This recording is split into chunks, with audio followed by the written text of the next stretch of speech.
విల్లు విరచి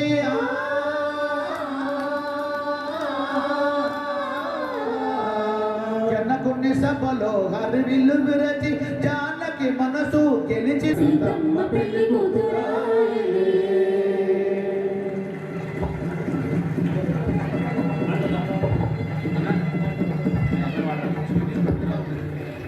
సీతారాములకి ఘట్టము రానే వచ్చింది. లోకరక్షణ మరి భగవంతుడు చేసుకునేది ఎందుకు? లోకరక్షణ హేతున లోక కళ్యాణార్థం చేసుకుంటున్నారు స్వామి. ఆ లోక కళ్యాణార్థమైనటువంటి ప్రయత్నం చేద్దాం.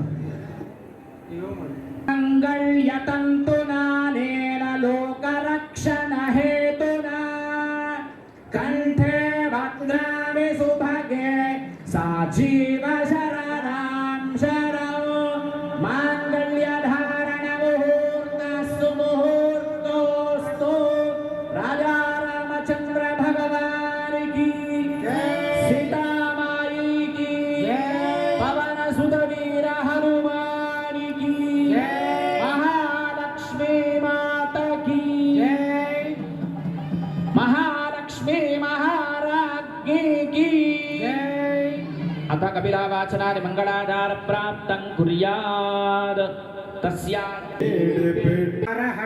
శోభితాయ భూరి మంగళం సీతారామచంద్రాయ జనకరాజయ మనోహర మామగాభీష్టదాయ మహిత మంగళం రామదాస మృదుల హృదయ తామరస నివాసాయ స్వామి భద్రగిరివరాయ భవ్య మంగళం రామచంద్రాయ జనకరాజయ మనోహరాయ మామకాభీష్టదాయ మహిత మంగళం విమల రూపాయ వివిధ వేదాంత వేద్యాయ సుజన చిత్త కామితాయ శుభద మంగళం సీతారామచంద్రాయ జనకరాజయ మనోహరాయ మామకాభీష్టదాయ మహిత మంగళం లలిత రత్న కుండలాయ రామచంద్రాయ జనకరాజయ మనోహర మామకాభీష్టదాయ మహిత మంగళం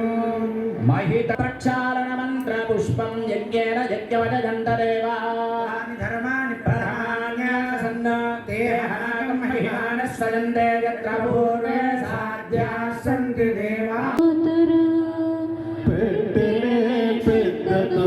పెళ్లి కూతురు నేడు పెట్టెలు చీరలు గట్టే పెళ్లి కూతురు నాయనమైన పెళ్లి కూతురు పిడకిట తలంబ్రాల పెళ్లి కూతుంత పెడమరలి నవ్వేనే పెళ్లి కూతురు పిడకిట పెళ్లి కూతురు కొంత పెడమరలి నవ్వేనే పెళ్లి కూతురు.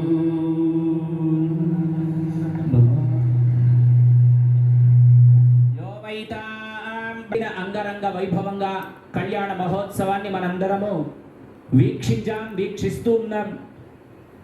వీక్షించడానికి అవకాశం లేని వాళ్ళందరికీ కూడా ఇక్కడ ఉండేటువంటి ఒక మీడియా మిత్రులంతా వాళ్ళ ఇంట్లలో ప్రశాంతంగా కూర్చొని చూసుకునే విధంగా మల్లేశం గౌడ్ గారు దుర్గా సిటీ కేబుల్ అధినేత మరియు జగిత్యాల్లో ఉండే మిగతా ఛానల్ అధినేతలందరూ కలిసి అన్ని ఆలయాల్లో జరిగేటువంటి ఒక ఉత్సవాన్ని తిలకింప చేస్తూ ఆనంద డోలికల్లో ఒక ఆధ్యాత్మిక తరంగాలు రేపుతూ ఉన్నారు. అయితే కళ్యాణ మహోత్సవం అయిన తర్వాత స్వామిని తిరిగి ఆలయానికి తీసుకొని వెళతారు. సాయంకాలం 5:45 నుంచి ప్రతి సంవత్సరంలాగా ఆలయంలో ఉండేటువంటి ఒక ఉత్సవమూర్తులు తిరువీధి సేవ అంటే పల్లకిలో స్వాములను ఊరేగింపుగా తీసుకొని వెళ్ళి మళ్ళీ ఆలయానికి తీసుకొని వచ్చిన తర్వాత చైత్రమాసంలో వసంత ఋతువులో మొట్టమొదటిసారిగా పండినటువంటి మామిడి పండు, అట్లాగే చెరుకు రసము, అట్లాగే అల్లము భూమిలో నుంచి పండినటువంటి అల్లాన్ని ఒక ద్రవంగా తయారు చేసి నివేదన చేసి దానినే వైశాఖ పూజ అంటారు.